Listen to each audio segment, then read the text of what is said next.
In reality, only a select few individuals hold the power of influence. Not a pounce over a luxury item never to be owned, but real influence over police, governments, and even clandestine fraternities. My true story is so controversial that I invite you to comment and even question my integrity.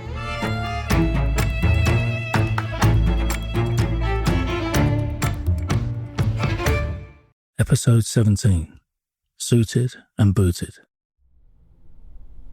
What Raymond wanted was, he wanted to applaud me for my good deed for Liam.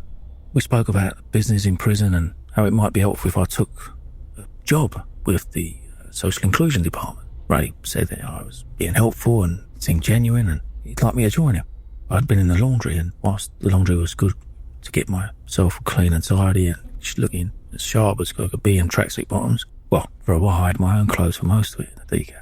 I had my own washing machine, well, not my own, but I had use of a washing machine at all times now, so I didn't really need to be in the laundry. So I agreed. I said, all right, look, I'll join you. I'll join you. He said, oh, that's cushy, he said. It's like a lovely little number. He said, I'll take you to see the rabbi, he said, and we'll get his blessing. I said, I'm a Christian. So I don't need it, with all respect to your Jewish faith. I said, I don't need a blessing. So I won't be going into the synagogue for anything else if I have to work or whatever, but I don't pray to Jewish faith. I'm a Christian, Church of England. Yeah, that's all right. He said, we don't mind. Anyway, the most important thing was to help people. Couldn't see any other good job. Education. I didn't need education, or probably I did need education, but I didn't want to teach people education. With that, he came over to see me. He said, look, there's a new con in here, he said, and I want to look after him. I said, all right. He said, he's also Jewish. Well, you only help Jewish people? He said, no, I help everyone. He said, but I'm just telling you, he's Jewish. I said, all right. He said, what do you want me to do? He said, well, look, can you go and see him and take him a load of food? I said, of course, I'll take him some food, yeah. What's he want? He said, well, he said, the Jews in here, he said, we get special treatment, not unlike everything else in life.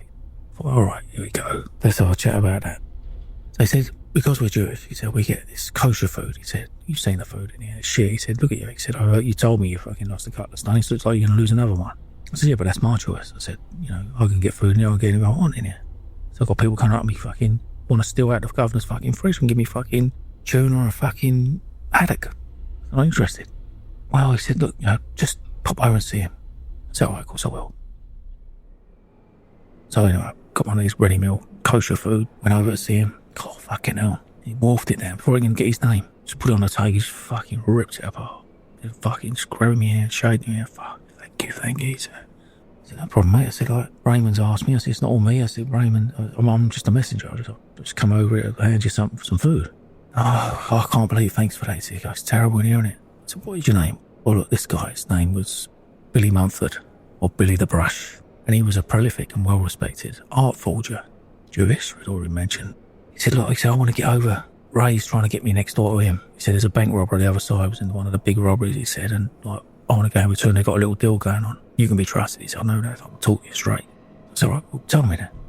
He said, well, he said, I'm having my easel brought in here. Magnified glasses, paints, art books, and all the rest of it. He said, so have you want anything painted? He said, like, got the screws in here queuing up, bringing in photos of themselves, fucking asking me to paint their children and their families out having a fucking Polaroid done. I said, all right. Is this the phrase the Jews get looked after already? I said, all right, fair enough. I said, it don't matter to me, so I'm doing what I do. I'm looked after enough, I look after myself. So when are you thinking of going over? He said, well, in the next couple of days, as soon as I get out of induction. I said, all right. I said, well, look, good luck to you. I don't want any paintings done. I said, but very kind of you. Oh, I've gone back to Ray. I said, Ray, what the fuck's going on here? I said, what are you doing looking after all the Jews in here? How about the other people in here? I said, well, everyone gets looked after. He said, but like, you know how it goes. He said, like, we're the directors, we're the fucking producers, we're the fucking actors, we're the fucking... I said, hang on, you got to slow down, mate. I said, fucking, you got to slow right up. I'm not listening to any of your shit. I said, you fucking ain't what you think you are. I said, you are. I said, I know that the world works. I said, you are running and controlling all sorts of shit. I said, but I ain't fucking speaking like that, yeah. No, all right, fair enough. So all this fucking food, I said, people starving in here. What are you fucking getting out this special food for? Brought in kosher food, fucking quality chicken, halal, fucking this, that. All these people, what are the Christians in here? What are they fucking getting? Look, all right, we'll sort it out. He said, I'd have a word with Screws. He said, they look after me. I knew he was grass. He was fucking proper wrong. With that, guy walked in the office. Rastafarian. He just looked like skin and bones, mate. And I won't do the accent other than, I need my fish man. He goes, I'm starving, hungry man, he said. Right, I said, look, Darren's going to sort this out for you, mate. Aren't you, Darren? I said, look, I'm definitely going to sort it out for you. And as he walked out, he just went, respect. Fucking left. He probably thought, me fucking ain't. waste my breath. And I hadn't forgot communities who helped my family as they were in jail. Because when my brother, Bert, was in jail, he had a guy in there who was feeding him. Now, he's much like me. He was getting what he wanted anyway. There was a guy in there who Bert befriended, who was named Father Fowl, Owen Clark. He was claimed, and I believe it, to, at the time, run Jamaica. When I say run Jamaica, run the yard. Owen Clark, Father Fowl. And he used to cook for me brother. Jerk chicken, chicken rice and peas, all the favourites.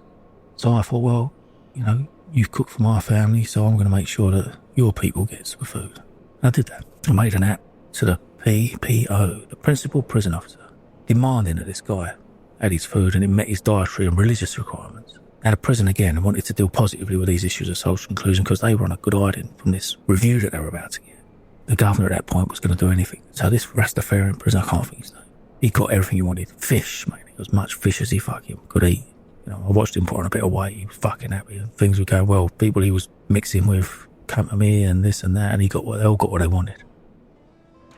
This was out in the sun, back of the billet. I had my stereo on, we had towels out, cleanly cut grass, we fucking chilling in the sun, you know what I mean? All of a sudden, the electric fucking sound, electric vehicle. And it whizzing up the little road that ran around the whole place, at the back of the billet, by the grass. It was Ray. Somehow he fucking put an app in and got an electric vehicle, said he was disabled. No, he probably was disabled. He pulled up Darren, he said, fucking get up, quick. So I fucking see him, he's fucking almost hopping off the fucking vehicle before it's fucking stopped. He said the education department's dead and they're going to close it along with the morning meetings at the church and the other departments. You know, whilst there were only a few people using it, they were gutted, like, if it was going to close. It's definitely not going to let the church close, am I? Christian, fucking, it's the last thing he's doing for everyone else. The last thing I'm going to do is let the church close. Ray continued, look, you think upset stop with all this, like, and the other thing is the barrister training is going to be affected. So what barrister training? Fucking hell, got barrister training, you know, fucking kill a bit of time, fucking do my case. Ray then explained that what was not outbuilding was in fact a training facility for food and hygiene and barista training, not fucking barrister training. Now the one thing I'd missed other than my family was a decent cup of coffee. The bother would fucking, well, I'd got some decent coffee after that. Jars of it on the canteen and all that. But I wanted proper coffee, like a proper barista style coffee. So the thought of drinking as much fresh coffee as I wanted for 6 weeks whilst training with this barista training is very appealing. Now the only thing against me was I'd have to leave social inclusion completely. You only had one job at the time. And whilst most of the prisoners were sorted, you know, the people that were left other than the church was the veterans, you know, and ex-military. And whilst I'd had some strange people coming in and out of me, the thing is, obviously, we all have the utmost respect for the military in this country and every country for what they do. I've got no grip with them. You know, strange oddballs fucking misbehaving, but it's not everyone. You know, you have to think of it properly. I had a dilemma, and I thought, how am I fucking going to solve all these problems? You know, I mean, jail, should we fucking just kick him back? We're going to avoid getting out, fucking taking on the world's fucking problems, or these jail's problems. What was fucking going on? But he gave me something to think about, how to do, to concentrate on. Your head, if you put your head outside of jail, you're out of jail, you're in jail. Right, it's easy in Ford, you're in an open prison, it's much easier than there to fucking keep your brain outside, but kept my brain outside in the other jail, a BCAT jail. Before that, my mind's focused on the future, and my body's inside, fucking going through the chore. As I entered the billet that evening, I could got the regular smell of cooked rabbit coming out the toaster, and I'd gone out the garden, set my stereo out, a few people floating about, fucking just laying out there, chilling out, fucking listening to some Head Candy tunes, fucking laying on the grass, sunbathing, watching the sun come down, all that. Very just before bang up about 7 o'clock. Bang up was just you couldn't run around the fucking billets, but every fucker ran around the billets. I wasn't interested because I like to rest. I slept on all this, and anyway, the next day I thought, oh fuck it, I've got an idea. I'm going to solve all this, right? So I went out to the house, I said, look, I'll tell you what, right? I'm going to solve all this problem, right?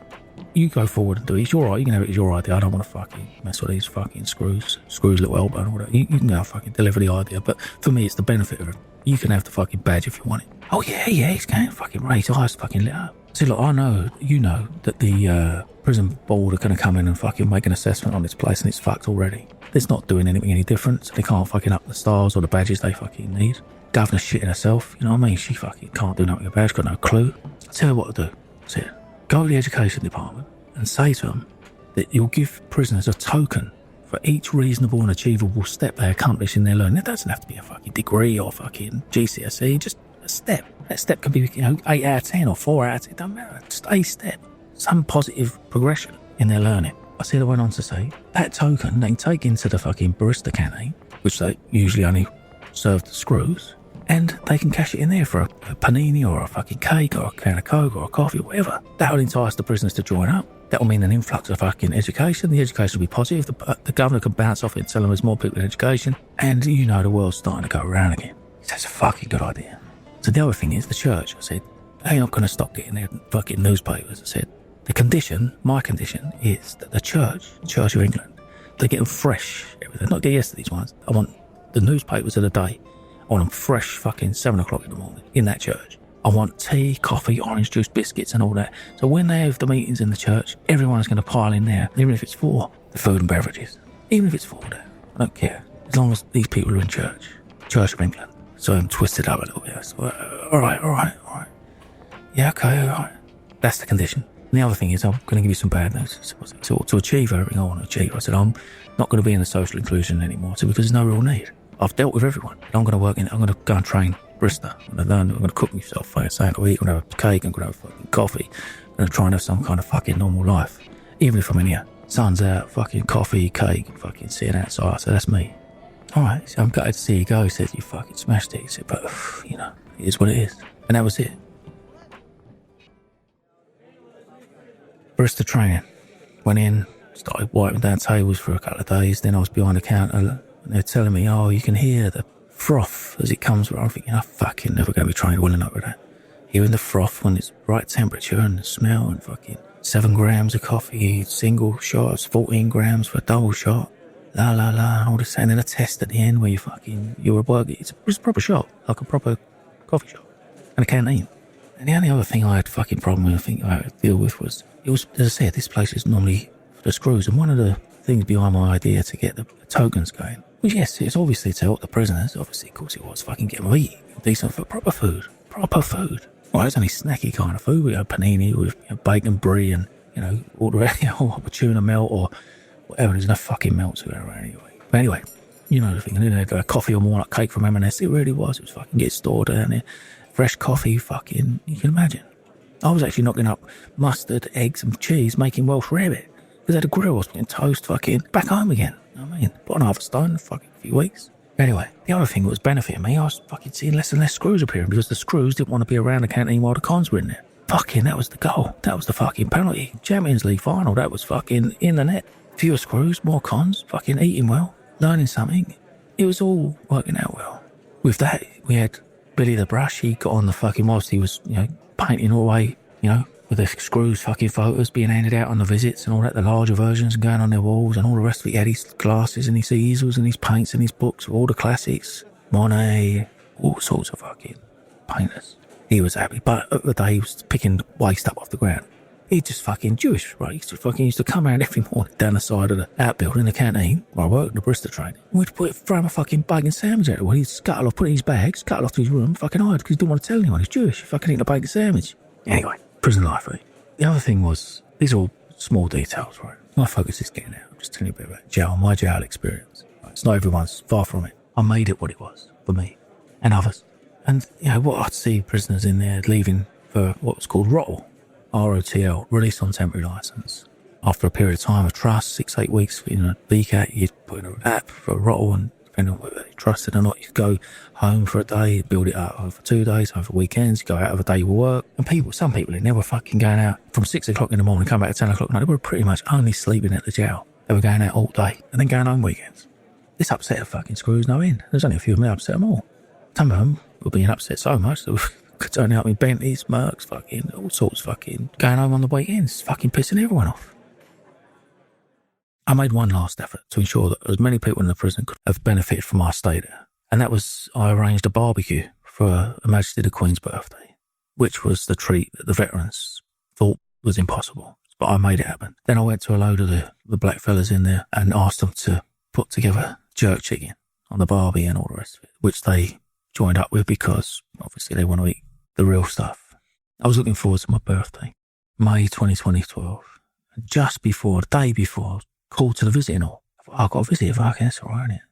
When I got there, there was a female copper holding a file. Happy birthday, Darren, she began. And she handed me the file. She said, here's the POCA material for you. Enjoy, have a nice birthday. Now, POCA is Proceeds of Crime Act. which is an act of Parliament that provides a confiscation or civil recovery of proceeds of crime. What that meant was that I'd been through one trial and got convicted. I had another case to fight. That was the proceeds of crime. Now, I got my sentence for 3 years. It would have been halved or thereabouts, 18 months, if I was good behaviour. I was trying my best for that. But when I finished that, or some way before it, I would have had to have gone to court again to fight off the POCA, Proceeds of Crime Act. And what that meant was that these complainants that I was convicted of, police added up all the funds that they say I owed them, or that they was basically in breach of contract for.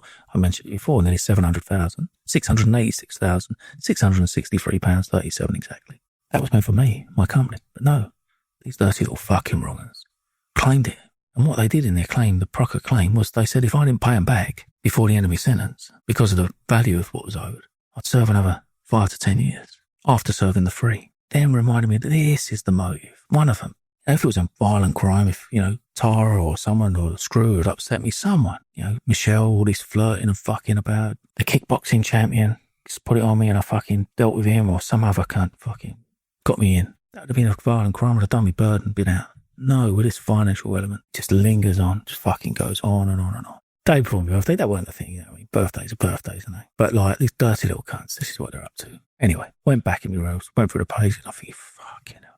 Same sorts of feelings, so I picked up my brother's box of depositions back at Endham Road with Tara. What the fuck am I going to do with this, But I got through them. Not only did I get through them, I made the most of it. Put in criminal appeals that the CCRC didn't like, so much so they had me nicked for fabricated claims of harassment, which I got through. I learned. But I always thought this one, though. But never, I got on with it, and I just sort of found a way getting into it, doing it. The reason being, you fight for your fucking life, really. You know what I mean? You fight for your life. You think, it's not like, I'm going to go and learn something. Oh, fuck it, I don't fancy it. You're like, if I don't do this, I'm fucked. You fight for your life. As I looked through the file, I saw the documents that had previously disappeared, all my bank statements. Remember? Meant to be in the safe. No, they're all in there in front of me, in a file. Where'd they fucking go? Remember? Iqbal lied about the safe, putting my stuff in the safe. There they are in front of me. Remember the police said in their statement they'd seen my financial documents? I didn't give them to her. All right, they could have got them from the bank. They could have definitely done it. More likely that they did. There they are, sitting in front of me. And the other thing is, eyes focused in on, they put in there the indictment for which I was convicted. Now, in the same way, you remember, as Sandra Manick at Paul Martin and Co Solicitors, remember she handed out the files from Giovanni, and in there was Wix's P&Cs of all his criminal history, putting doubt as to where he got bail, etc. And then in the case where Tara's family documents were handed to me when handing me my documents back when leaving her, do you remember that? I had a similar scenario. In this scenario, I was looking at an indictment I'd never seen before. I knew the other indictment, I pretty much paraphrased it. And therefore, I knew this one wasn't right. Because I looked at the name and I looked at the count and they were different. Also on there was handwritten notes of the amounts that were owed for each of the complainants I was convicted of. And then an N and a G, not guilty, guilty, against them as well, handwritten. I'd never seen it before. This was the statement that the prosecution had handed to the judge to sum up with and insert into the jury's bundles just before the summing up. You'll remember it. So the thing is, I had my depths there, so I was able to compare the indictment that I was tried on and the indictment that was inserted by the prosecution. I could see there and there, look, fucking different. So I had something to work with. Didn't know what it meant. I knew what it meant. I didn't know how relevant it could be to this POCA hearing. The point is, the jury were being confused, intentionally so. It's one thing taking out the indictment, that's all wrong. But then to take out the continuity document, stopping the jury from cross-referencing any concerns they might have had about, remember they're thinking, in the case of Clark, it was decoration, 60% done. They're going through it in their mind to try and make a decision or questioning it out, discussing it in the room. But if they're looking at, talking about what they think is Clark, but it's actually referring to Bushra, then straight away they're confused. None of the count names matched any of the count numbers in the new indictment. Every one of them had been changed around. Not one was the same. There's a lot to be said for XOA. So I just fell asleep on it. I woke up to a few birthday cards, one from my daughter, which pleased me a lot. Family, obviously, very pleased as well. And then I was asked to go and take a seat in a room and a urine test. I'd already had it in the toilet, let's say, that morning. So I had to wait a few hours before I was ready again and drink some water and all the rest of it. A few days later, I received another note asking me, it's on my birthday, just trying to obviously keep me out of the sun in the middle of May.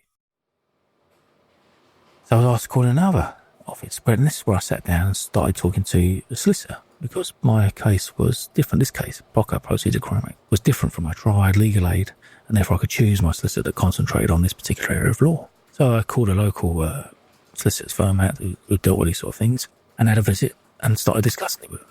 Now, After that, I was held there whilst the solicitor left, and in came 2 plain-clothes coppers. Sat opposite me. They begin with the usual good cop, bad cop routine, and then they physically swapped places in a similar way as the till evidence, let's say, in the village inn. And they asked me if I had any information for them. I said, what are you fucking talking about? Trying to fucking put me in it in here. So I'm straight up. I said, you know I'm fucking against you so hard, you fucking, like no one. Gangsters, all fucking having it with the old Bill at Fair Dennis. I am staunch fucking against the fucking bacon old Bill. You know that. You listen to my words, you fucking know it. Alright, they said. So where are the port wing files then, eh, Darren? Ah, now I know why you're here. So something must be going on the out, I said. Firstly, you're trying to spoil my birthday, and the next thing you're fucking trying to get into me for these port wing. Yeah, you must know what's in them. You're fucking finished, don't you, you dirty little cunts? Anything like that. Although my position against them I thought had advanced, as I was about to get out, one of them said, finally imprisoned, eh, Darren? What? I replied. We got you in the end, didn't we, eh? I thought, here we go again, just like the fucking mug when I was at Cullen's fucking Bailey and trying to roll me about Bright's book. That's what they like, these fucking wrong, isn't it? Here it is, it's a game at the end of the day, these fucking idiots. And they come in on a chance, they wanted to get wired. Someone, Borkwall or Tony Bennett or someone, maybe even O'Mahony had fucking told them I had it, I don't know. Now the choice before me was very simple. It was either a birthday treat and give a fucking deal with these 2 little fucking idiots opposite me. Very bad idea, stupid idea. And whilst the silly boy attitude flowed and ebbed and flowed throughout my experience over the 20 odd years I mentioned, this wasn't type of silly boy. It would have been stupid boy. That's a different kettle of fish altogether. So I couldn't fuck. I was just hanging on to the rage, and I said, is that it? Is that all you 2 fucking idiots have got? Surely this can't be the extent of your fucking punishment for all the discoveries of corruption and the police and the government I've got on you 2 cunts, is it? Now the mood's properly changed now, right? And the smirks to these coppers who were just fucking giving it what it. One lent me have said to me, we've been on you since Ockenden, you fucking mug. You ain't even aware that your ex-missus and many others work for us, are you, you fucking idiot? He leant even closer to me and said, now this fucking would have been the perfect excuse to deal with him. No, I really had to fucking stay silly. So I resisted the temptation. I sat back and laughed out loud. Oh, right, so that's your good cop, fucking bad cop gimmick, is it? Is that it? I was leaving them to make their next move. They didn't take the bait. Instead, they just looked at each other, and then they looked at me as if they could fucking get away with giving me a dig. And then just fucking calmed themselves down and fucked off. Now, everyone talks about the knock list. All seen it, all got it, and all the rest of it. And the lever arch file I've mentioned to you, it's all there. It's not with me, it's back home, locked away. I've got 3 other complainants I'm interested in at the moment. That's all I can really focus on, other than the pocker. Your gun, Omar had her. What the fuck? What's Budworth doing, trying to threaten me about these? So if I didn't comply, I didn't hand in the emails about the complainants colluding and meeting up with the coppers and the fraud and the fabricating evidence from the police and the prosecutor, then these 3 cases would have come from it. That's what he was threatening me with, and that's what he was being threatened with. I wasn't buying none of that. There's a lot going on. Always a lot going on. That's just about by the door. So I'll tell you what, you 2. I said, you can have that lever arch file. Remember, I didn't need it. I knew the names at the top of the fucking list. Knew them very well. I've already mentioned them.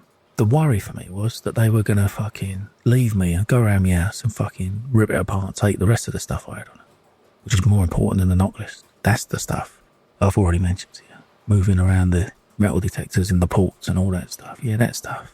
I didn't want them getting their hands on that. So I thought if I fucking give them the knock list and the fucking intel file, they'll fuck them off. They'll think that I thought more of that than the rest, because they probably hadn't seen or heard of the rest. This was rolling around very quickly. All right, they said. That's more like it, isn't it? Behaving yourself now. Oh, fucking, do you know what? I could have jumped up there and now. Yes, I am silly boy, baby. Yeah, like, yes, of course I am. Yeah, behaving now. Yeah, fucking, give it a fuck. You fuck off, you know what I mean? I've got a message back home to hand over the fucking, arrange a meet, hand over that file to these 2. Now, again, you don't believe that? Oh, sure, I'll provide you with a fucking Essex Police headed paper where they collected it. Now, the thing is that whilst this was all going on, I couldn't help but fucking have the echoing of that phrase about people, Miss Havisham being a police military or spook or placed in my inner circle and all the rest of it. Was there just fucking me out? Why would they say something like that? You know, they listened to me on the phone. I didn't say much on the phone. I certainly didn't mention Sarah. I'd fake it in. However many units I wouldn't fucking waste them on her talking on the phone. And the other thing is I wouldn't want them to listen to me because I wouldn't want anyone to know what I'm fucking talking about. The thing is you try and dismiss some things. You have to dismiss others because it can affect you emotionally, can change your pattern of belief or fucking concentration and therefore direction. You know, the silly boy attitude is just fucking survival mode. It's just keeping you chilled, keeping you focused, keeping you fucking from buckling and fucking swaying to the fucking wants and needs of these other idiots. I'd had a heart attack and I'm in jail, so I had to have a annual update. So I was given what's called a special purpose license, an SPL, not a release on temporary license. It's just a little way before that, even though I should have had a role, to go to St George's Hospital for a checkup. I was collected by mum and brother Paul, sat in the fucking back of the car, chilling out, a pair of Timberlands waiting for me at the back just to fucking carry me through the hurdles and the fucking mountains I was about to fucking endure on the other side. Got out of there, come back, everything was going well. Completed the course with a distinction. So basically I organised myself to complete 7 drinks in under 7 minutes. Basically what I did, the short version is, if anyone wants to know, I put the fucking smoothie on first. And let the fucking thing go around in the fucking blender while I made all the other drinks. That's the only way you could cut down to 7 minutes. Otherwise you're at 9. For that you get a distinction. There you go. So and then I thought, well, I've made a few friends in the education. I'm going to fucking go and get some pens and some paper and fucking I'm going to start fucking drawing a chart and trying to work out the fucking pattern of this swapped indictment. So I did. I went over there. I got some photocopying done. I even got the code to the photocopier. Print what I liked and reprint what I liked. And as many bundle copies as I needed. As I got back, I got a fucking screw staying at my door. You're being shipped back to HMP Norwich tomorrow for your pocket and you come with me. Fucking 4 of them. Probably only 4 screws in the jail. All right. So I thought I follow them. Where I was going. All right. Go in this building. It's the fucking block, isn't it? Go from down the block. Fucking hell. In the block. Fucking nothing in there. Barely got me fucking kosher food. I'm on the kosher food now. Send it to me. That's the way, look, Raymond. Fucking was sending me a thank you. I lay there on the bed. Little or no provisions. All in storage. Ready to go. My journey back to HMP Norwich and face the court again for my proceeds of crime act hearing. It was such a journey. I mean, you imagine. It was 3.5 hours from my parents living in Essex. I'm now in West Sussex. So what happened was I was then to be taken to HMP Lewis overnight and then transferred very early, 7 o'clock the next morning, speeding up there. As I was laying back in bed, I was smiling to myself as I remembered looking at the easel and the glasses as I bumped into Billy the Brush. As I walked in, I peered over his shoulder, and this is before, I'm in the block now, but they reminded me of some of these fond memories of the time in Ford.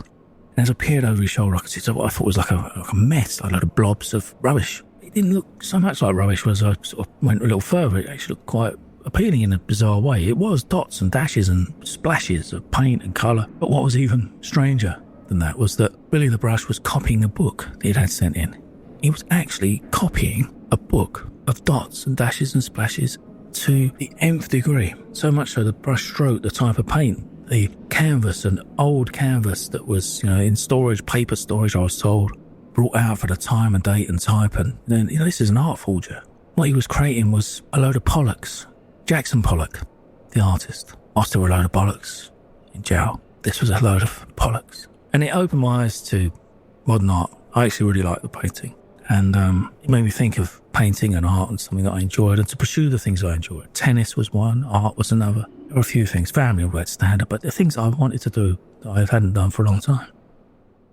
I had my drawings, I had my files. I was on my way to Lewis. I stayed overnight, met an old friend who looked after me when I was in the hospital and listening to screaming, medicated individuals there. Reminded me of how my other brother, Paul, must have felt. I was having a snapshot, he had years of it. Hellish place. Screws saying to the prisoners, oh, look, tell me your problems. Like, don't worry. You can hear him stupidly. I felt like calling out, don't say it. He's going to fucking wrong you off. Yeah, Gov, I miss me mum. Oh, you fucking baby, missing your mum. Oh, he's mentally ill, this guy. He's fucking screaming, kicking off, then they bend him up, give him a cosh. Provocation. I thought, you dirty cunts. So when you hear me talk about screws and dislikes from all that, it's not because I just fucking found it out here. It's experience. Same as the old Bill. Anyway, next morning, up early, out. Sandwiches, bag of crisps, and that's probably why I like them for lunch now. and a drink, and I have a garage, I think it was, on the way. Straight up, speeding. I don't know what I was doing. It probably felt like 100 miles an hour. I was probably doing 60. But, they were speeding up to Norwich. Had a few hours to get there. Into Norwich, in there, people knew me by now. I got a hot microwave meal instead of the cold one when I first turned up there. Knew all the people on reception, went in, enhanced wing, C wing, had my own shower, walk-in shower, about 6 foot by 6 foot. I was inside of my room, my own Ramon walk-in shower. Everyone had them, you're not in this billet, on this jail, on this wing. In there, bumping into a few characters. I knew the regime, I knew what was going on. I had my papers, I had space to do them. I went round a few of the old people. Wicks, he was there, so I gave him some of my fags. I'd like a canteen on it, I had everything I wanted, so I was just handing it out because I knew that they had nothing. Biscuits, I didn't eat, I was buying, the odd fucking kosher meal, but giving them out, giving everything out. It was great. I felt happy to be amongst friends, if that's right. It was one day then I was called to the Proceeds of Crime Act hearing, and I was taken from the prison off to Norwich Crown Court, the place I'd been tried and then convicted.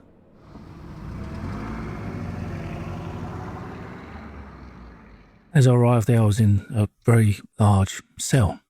Massive cell. It was like 40 feet wide, 20 feet deep, bench seat right down the very back. So as you walk in the door right in front, it was a long bench seat, full width. Just that's all it is. And the screws had, realised I was in, and, they'd made, probably must have had 10 or 12 of these hot fucking microwave food things. I couldn't eat them. But everyone who came in, who wasn't getting anything in jail, saw me with these 10, this fucking geezer, he must be running the fucking place. If I was handing them out, they're like taking them whether they wanted them or not, just to fucking appease me, you know what I mean? I wasn't nothing, giving it larger. I was just sitting there with a big fucking stack of food, and I appreciate that people wanted to eat. So I was offering it out. You can see the scenario. Anyway, next thing I meet my barrister, Mr. Kong, Chinese guy, smart, immaculate, well-spoken, well-schooled, educated, thank fuck. Budworth had tried to appear as I heard it, but they weren't having none of it. My solicitors saw to that.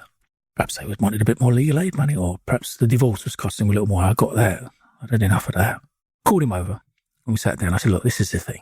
I know a bit about this Proceeds of Crime Act, and I can't see a way of challenging the $700,000 that they're claiming from me. He said, oh, they've reduced that down. So that's very kind of them. And what they asking me for now? 350 grand. I said, fucking getting nothing. I said, what do you mean they're not getting anything? I said, they're going to go for you. They're saying, if you don't come up with 350 grand, and you've just explained that you haven't got it, then you're going to get another 3 to 5 years on top. So you think you're going home in March after 18 months? He wasn't saying it as horribly as he's saying, sort of straight, but respectfully, with a proper barrister. He said, but, you'll go past that. You'll see the 3 years out, and then you'll start the extra sentence. You'll go back to a BK at this stage. That's if you leave here. That's if you leave Norwich. They might just keep you in Norwich for the whole lot. So I'll tell you what, right, have a look at this. So I pulled out this a coloured card I'd got out of education and, showed it to him with pens. And I said, down the left, counts, names, Clark, Jameson, Wilkinson. Next to it, indictment 1, trial indictment. So the numbers on there attributed to the names. You can see it, what's coming. Much more like my manual Excel spreadsheet. In the next column, I had swapped indictment. I said, look, and I told him the story. You've already told you, so you get it. When they swapped the indictment, they confused the jury. You go back in that court, you tell them that unless they agree that I pay them nothing, I'm going to appeal corruption on the basis of that today in the Proceeds of Crime Act. Not my appeal for the crime, my appeal on the pocket hearing. I'll go and tell him before I get in. He's out the door, banging on the door. Come out. So he's running the court. About half an hour he was in there. They wouldn't let me go into the court. Wouldn't let me go in there. I asked them. I thought, fuck it. Just go and deliver that. If you deliver it, you come back and tell me to deliver it, and you sign something to say you deliver it, then whatever happens next, he'll get it on. That's what I want to happen. That's the thing that Budworth should have been doing, but he fucking didn't, did he? In this instance, Kong did. He came back in, he was nearly sweating. He said, I can't believe it. He said, they want to have a deal. I said, well, that's the deal. He said, no. He said, they want something. So I said, I'll tell you what, I've got 100 quid on my canteen. I said, I've got everything I want in jail. I said, I could go without canteen for a few weeks. I said, tell them they can have £100 and 37 pence. That's all they're fucking going to get. Or I'm going to appeal on fucking corruption against them. A few minutes later, he came in, he said they're accepted. From 600, nearly 700,000, down to 350,000, down to £100. Such was the corrupt case. They just tried it on again and again and again. Trust me, look, it makes sense, doesn't it? If they really believed that I owed 680,000, 350,000, whether I can pay it or not, they'd have seen me in jail. The problem they had, they knew they were corrupt. They knew they fabricated this thing. They knew they intentionally confused the jury. And they now know that I knew. And more than that, I could prove it. The reason I couldn't prove it before, because I didn't have the second indictment until the copper came into jail and gave me the pocket file, which is where I explained I found it. It was just before Christmas, 2012. One of the screws came and said, right, he said, you're going to be shipped off to HMP Blunderston in Suffolk. And I thought, oh, right, it must be a decap. Because remember, the only reason I returned to Norwich was because of my pocket hearing. But Norwich is a C-cap prison. I'm a decap prisoner. So I should be getting more of the perks of a decap jail. No, they want to send me a fucking Blunderston. It's a C-cap. So, said me goodbyes, went over there, bumped into a few characters, one called Dave, I called it, a little around northerner called Dave, he's fucking in and out of his cell, starting to ask too many questions and all that. Then he flopped in with I'm a military guy, I thought, alright, you can go back in your cell now. He fucking did. Now, Blunderston, strange jail, right, fucking run down, shithole. None of them are nice jails, are they? But this is one that's fucking run down like you wouldn't believe. Bricks falling out, fucking this, that, and they glued it together. And the other thing about it is there's no toilet. Even though the toilet situation wasn't good, any good, you don't want to be having a toilet in your room where you've got to eat, sleep, and fucking otherwise do what you got to do. There wasn't even a toilet. There in Blunderston, what you had to do, obviously of an evening, of the day there's toilets around when you're working and stuff, but when you're banged up, locked up, you push a button on the wall. They have called a sand system. Then you get a little coloured light, red light or amber light. What that does is it filters everyone who's out on the wing. And when someone's been out on the wing, they've gone to the toilet, gone to the shower, whatever, and they come back and they bang up, then whoever's in line goes out, unlock next. So your light goes green and your door unlocks automatically, and then you know you've got 15 minutes to do whatever you've got to do. In the meantime, you've got a washing up bowl that you've got to go to the toilet in, whatever loo type that is, and you put it under your bed. So you're hanged up with a fading decor and the stench of fermenting slops. Perfect. Now, I'm just looking for my way through. I've been through induction in Blunderston. Every time you go in a jail, you go induction. Everyone. Doesn't matter who, what you are, what you're serving. You're in a new jail, a new regime slightly. You go through the induction system. Normally there's a couple of prisoners and they take you through it. They give you what you have and what you need, and then you go off to your cell where you're placed and you get on from there. I met with 2 induction guys. One was an old West Ham Centre Force pirate DJ, Centre Force 88.3. Now his name, black guy, his name was Psychedelic Eric, DJ. And I said to him, look, can you send me out a letter after taking a photocopy? He said, look, I would love to, mate. He said, but that kid's over there, Alan. He said, he's the top boy in here. He said, he controls all that. He said, I'll ask him for you. He said, no worries. He said, oh, if I could do it, I could do it. He said, but he's the only one with a number of that fucking thing. You're under lock and key in there. Imagine having access to a fax. It's all right. Anyway, so I'm walking around the prison yard in Blunderston. They call it the square. And Alan shuffled up beside me. He said, Eric tells me you're the man to be trusted. Do you know what? He said, you might be the only person I talk to in here. Eric? I said, I don't think I know him well enough for all that, mate. Yeah, I heard, you were with 2 of my co-defendants, on your wing at Norwich just now, on your C wing. George Kachurian and Jamal Esmane, the Turkish diplomats. Now, I had bumped into a couple of short characters, Turkish guys actually, and played tennis with them, table tennis and pool. So I didn't really know them. They just disappeared up their asses on the ground floor, on the ones, just one floor above in this little jail, that building. So yeah, I've sort of know. No, I don't know him. I've seen them. The ECODs, were they? He went, yeah. He said he carried on walking around. He said he told me about his conviction, and whilst he wasn't too bothered with the first part of the case, like the charge, it was the conspiracy to defraud what he was still there for. He'd gone through the time for the other element of his case. He said, look, I've heard you need some photocopying done. I can do that for you. In return, I wonder if you might have a look at my case and tell me if you've got any ideas. He said, I know you own a charity and all. They said everyone knows who you are and whatever, not even the charity and before and the East End and whatever, Essex. He said, we all know each other, don't we? He said, I just need you to have a look at this because 1, I can trust you with my papers, and 2, you'll give me a straight answer. I said, I'm not a lawyer. He said, that's why you're good, he said, because lawyers are corrupt. He said, that's how I said. I said, well, I've had a few bad ones. I said, but I don't know if it's all of them. I then went over to see Eric in his cell. Alan was kosher. Now, Eric seemed to like and trust Alan. So Eric's all right, seems a decent enough bloke, and all right, let's have a little look at him. Alan come over one afternoon at my cell. He said, Alan sent me a 4-line notepad and pens, and then followed by his papers. So I arranged to meet him in my cell, and I asked him a few more questions about his codes and the conspiracy and this, that and the other. I said to him, look, mate, I said, I'm no lawyer. I said, but I've only had a look at the basic facts. I said, but as far as I understand it, to be part of a conspiracy, I said, you got to be 2 or more of you involved. He went, yeah? I said, well, all your codes got off, right?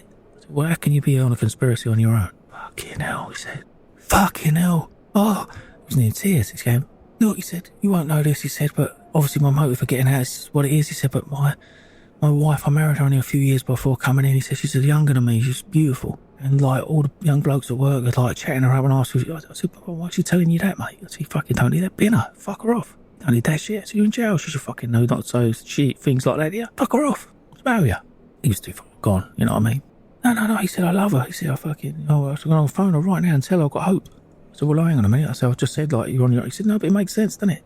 I said, all right, do what you got to do. He fucking ran out, crying. He come back a little while later, just as I was getting changed. Got no top on. He said, oh, fucking hell, he saw the tattoo on my right arm.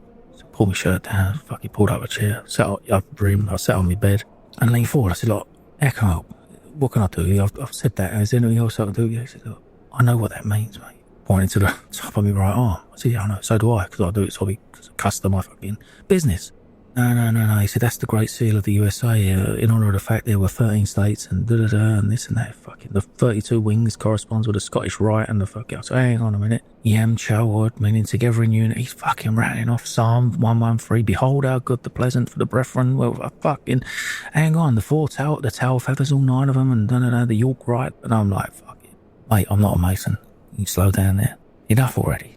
We're talking about the fucking reptiles next. I said, joking, obviously. I said, look, I think I've done what I can for you, mate. Hopefully it's helped you. I said, but, like, that's it, as far as I'm concerned. No. I said, like, I'm proper, mate. He said, I'm ex-military. He said, I work for the government. I thought, oh, fucking hell, no. I might as well add it to the list. Oh, you know the list. Fucking run out of the list. The list is too long. Right on the toilet roll. It's fucking all these cranks and cronies fucking getting into me. Now I've got this fucking senior fucking HMRC investigator. I'm just fucked again. Well, line me up. Look, he said, I was involved in a case of fraud along with the others. I mentioned them, Katurin and Esmone. Did they mention me? I said, no, mate, they didn't. Why should they? Look, and the record, look, I'm not a Mason. He looked down. I was fitted up, just like you. Even after many years working for British and international governments, for and on behalf of HMRC, they fucking dropped me and landed me here. Alright, I thought, I'm a few weeks for fucking parole. I've got this ripe fucking little plant sitting here fishing for me. Just something to try and fucking sell me out with. I thought, fucking silly boy, be cool. Just fucking chill out. Just fucking let him rattle on and fuck off. Look, Anna, mate, I said, I'm sure you've got some very interesting stories. Well, ain't we all, mate, alright? And I'd love to hear them from you because, like, sounds like you want to tell me something. I said, but I haven't got the time for it. And that sounds strange, doesn't it? Because you probably think I've got all the fucking time in the world sitting in here. But I just don't. And the other thing is, how the fuck you getting in here? We're all locked down. He went, he said, I told him you were fucking mentally ill. So I come over to fucking see. I said, you fucking wrong. And what did you tell him I'm fucking mentally ill for, right? He said, well, I get in here, didn't I? He said, I'm on the fucking induction. He said, they sent me over to fucking talk to you. I said, all right, if that's what you've had to do to fucking get me. I said, all right, fair play. I said, but fucking tell him something else next time. He said, look, you said, I want you to do something for me. I said, haven't I done enough for you, mate? I don't know what it means to you or it's any good to you or not. I said, but like, he said, no, he said, this is a matter of fucking life and death. He said, this is a matter of fucking national fucking interest. All right, mate, you switched me on that. National interest. Yeah, all right, let's hear it. Fuck it, I've got to hear it. Look, I'm going to go away. I'm going to get some fucking papers. I'm going to bring them to you. These are highly sensitive papers, he said. He said, it's about the development of the world's leading water treatment. He said it was created by a microbiologist and a US scientist. He said it would solve the whole world's fucking water problems. I was developing it, he said, whilst I was working for HMRC and the British government. He said, I had my own business. He said, I had 1,700 investigators working across the world for the British government. My friend of mine, he said, he's the most senior person in the fucking HMRC, south of England, only answerable to the Prime Minister. Fucking hell, I've got MI6 in fucking me. If I've got MI6 in this fucking jail me, then I'm about to get fucking hung. It wasn't too much more later. And a brown envelope came under my door. I just couldn't fucking believe what was in it. Listen in to each episode as I engage you in my personal journey of how a boy growing up on a council estate in Essex would eventually own the most exclusive online private members club in the world.